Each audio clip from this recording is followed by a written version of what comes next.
The Maid and the Millionaire. I never thought my life would take such a drastic turn. From scrubbing floors and washing dishes to walking on marble floors, entangled in a web of forbidden love. My name is Rosa, and this is the story of how I fell in love with a man I was never supposed to even look at. But there's one thing I haven't told you yet, the biggest secret of all. Julian Lancaster wasn't just my employer. He was the man I'd sworn to destroy, and I did. But not in the way I thought I would. The journey I embarked on was not just a search for justice. It was a path filled with guilt, heartbreak, and the realization that sometimes, the very things you hate can turn into the very things you love. It all started on a chilly Monday morning. The mansion, a sprawling estate with high ceilings and glittering chandeliers, was intimidating, but the job paid well. Being the daughter of a single mother struggling to make ends meet, I didn't have the luxury of turning down opportunities. The agency had assigned me to the Lancaster estate, a place I had only heard about in whispers. It was the kind of house that belonged in magazines, towering pillars, sprawling gardens, and an air of untouchable elegance. Stepping inside felt like entering a different world, one where I didn't belong. The floors gleamed beneath my feet as I cleaned the massive living room, the silence almost suffocating. But I was used to silence. It was a companion I had learned to live with over the years. I was lost in the monotony of dusting when I heard the echo of footsteps in the hallway. There he was, Julian Lancaster. Tall, confident, and undeniably handsome. His sharp jawline, piercing blue eyes, and the way he carried himself with such ease were enough to make anyone's heart skip a beat. But it wasn't just his appearance that grabbed me. It was the power that seemed to radiate from him. His mere presence made the room feel smaller, as if the air was thicker with his authority. He was on the phone, barking orders about stocks and mergers. His voice was firm, commanding, but when his gaze met mine, I felt my breath catch. I froze, the dusting cloth in my hand suspended in the air. He didn't say a word. He just looked at me, his eyes intense and unwavering. "Sorry, sir.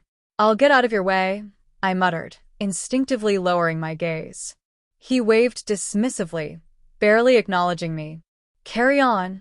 But those eyes lingered a moment longer than they should have, and something in me stirred. It wasn't until a week later that we actually spoke. I was in the kitchen, humming a tune while preparing his morning coffee. The smell of the rich, dark brew filled the air, the aroma of something simple and comforting in the midst of this extravagant house. He walked in, dressed casually, a rare sight, considering his usual tailored suits. My heart skipped a beat. There was something so disarming about him in that moment. No suit, no business talk, just Julian standing there, looking at me like I wasn't just another part of his staff. "What's that song?" he asked, startling me. I turned, almost dropping the mug. "Oh, just something my mom used to sing." "It's nice," he said, leaning against the counter. He studied me for a moment, like he was trying to figure something out. "What's your name?" "Rosa, sir." "Julian," he corrected gently. "No need for it, sir." I swallowed, feeling a strange warmth spread through me at his casualness. Right. "Julian." I kept my distance, reminding myself of my place. He was the master of this house, and I was just the maid. The thoughts of my father, the betrayal, the ruin he suffered at the hands of Lancaster Industries, flooded my mind. It was impossible to look at him without feeling the weight of the past pressing down on me. But as we spoke, I couldn't help but notice the gentleness in his voice, the way he seemed genuinely interested in what I had to say. The lines between us were blurring, and I didn't know how to stop it. One evening, the mansion buzzed with excitement. A gala was taking place. The guests arrived in their finest gowns and tailored suits, their laughter and chatter filling the grand halls. I was there to serve drinks, my role as invisible as ever. But then, Julian entered the room. I caught his eye across the room, and for a moment, the chaos around us seemed to fade away. His gaze lingered on me, and something unspoken passed between us. "Take a break," he whispered when he passed me, his voice low and commanding. I was taken aback, unsure of what to do. "But that's an order," he said, his lips curling into a small smile. I found myself in the garden, away from the noise. The cool night air felt refreshing against my skin, but my heart was racing. Then, as if on cue, Julian appeared, his tie loosened and his jacket removed. He was no longer the powerful, untouchable figure. He was just a man standing in front of me. Needed some air too, he said softly, leaning against the stone wall. We talked for hours that night, our conversation flowing easily. He opened up about his parents, the pressure of running a family business that seemed to have a life of its own. He told me about the loneliness that came with wealth, how nothing seemed real when it was all handed to you. I shared my dreams of something more, of going to college, of traveling, of finding a life outside of this mansion. At some point during the conversation, our hands brushed, and the spark between us was undeniable. "You're not like anyone I've ever met," he said, his voice hushed. My heart raced, my chest tightening. "Julian, this can't happen." "Why not?" He took a step closer, his eyes searching mine. "Who makes the rules?" I felt a wave of emotion crash over me. Confusion, longing, and a deep sense of guilt. This wasn't supposed to happen. But despite everything, a part of me couldn't stop the feelings from blooming. He made me feel seen, understood, and in that moment, it felt like everything else had faded into the background. The inevitable happened. Whispers spread through the staff like wildfire. There were glances exchanged behind closed doors, disapproving looks in the hallways. And then she arrived, Victoria, Julian's fiancée. She was everything I wasn't. Poised, elegant, and rich. The perfect match for him. The two of them, gathered in their world of wealth and status, were the embodiment of everything I could never be. When she saw us talking in the hallway, she didn't waste time. "Stay away from him," she hissed, her voice cold and venomous. "People like you don't belong in his world." I wanted to fight back. I wanted to scream at her and tell her that I wasn't some servant, that I wasn't just a maid to be discarded, but the truth hit me harder than her words ever could. I was nothing to him. The tension in the house became unbearable. The other staff avoided me, either out of pity or disdain. Each glance from them felt like a judgment, a reminder of my place in this world. It didn't matter that Julian saw me as more. What mattered was that I couldn't change who I was. I was the maid, and he was the man destined to marry someone like Victoria. The weight of it all crushed me. I had let myself believe in something that could never be. And deep down, I knew it would only end in heartbreak. But I couldn't seem to pull myself away. One night, Julian found me sitting alone, my back against the cold stone wall of the mansion. I had been avoiding him for days, pushing him away because I couldn't bear the thought of falling any further. "Why are you pulling away?" he asked, his voice thick with frustration. Tears welled in my eyes, but I held them back.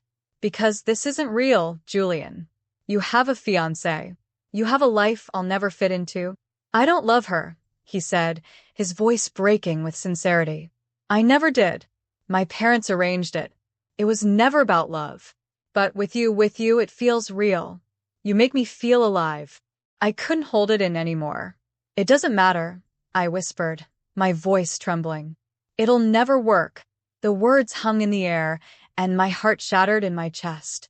I wanted so badly to believe him, to let myself believe that we could have a future together, but the truth was crueler than any fantasy. The next morning, I made my decision. The envelope in my hands held the key to everything I had dreamed of: revenge, justice, and the chance to destroy the man who had taken so much from my family. But as I walked into his study, I couldn't shake the feeling that something was wrong. I placed the envelope on his desk, my heart pounding in my chest. "We need to talk." He opened the envelope, and as he read the documents inside, his face turned pale. "Where did you get this?" he asked, his voice shaking.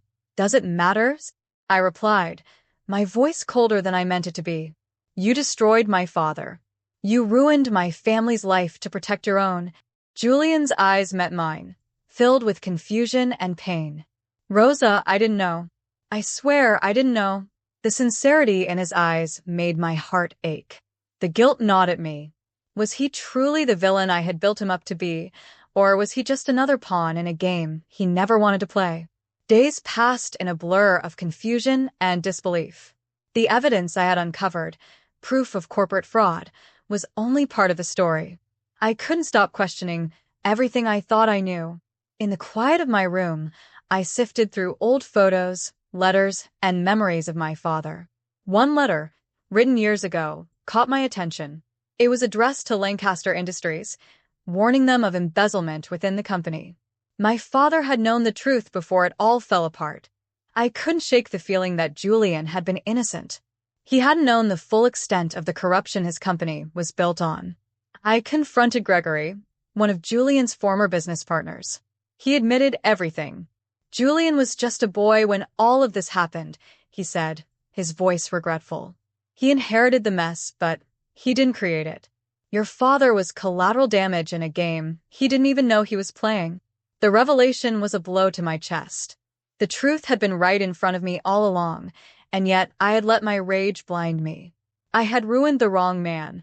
The world watched as Julian's empire crumbled. But through it all, he never fought back. Instead, he admitted everything. The truth came to light, and my quest for vengeance had led to a devastating loss. But it was too late to undo the damage I had caused. I received a letter from him, a final message that would haunt me forever. Rosa, I deserved everything you did, but I hope you'll believe me when I say I never wanted to hurt your family.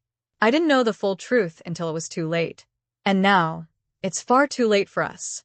But not for you. Live your life. Be free. And know that I loved you truly. As I read those words, tears flowed freely. I had destroyed Julian Lancaster, but in doing so, I had also destroyed the love I had found in him. And that would be a burden I would carry with me for the rest of my life. But through it all, I had learned one important lesson. That love, like the past, can never be rewritten. It can only be accepted for what it is. And in the end, all we can do is let go.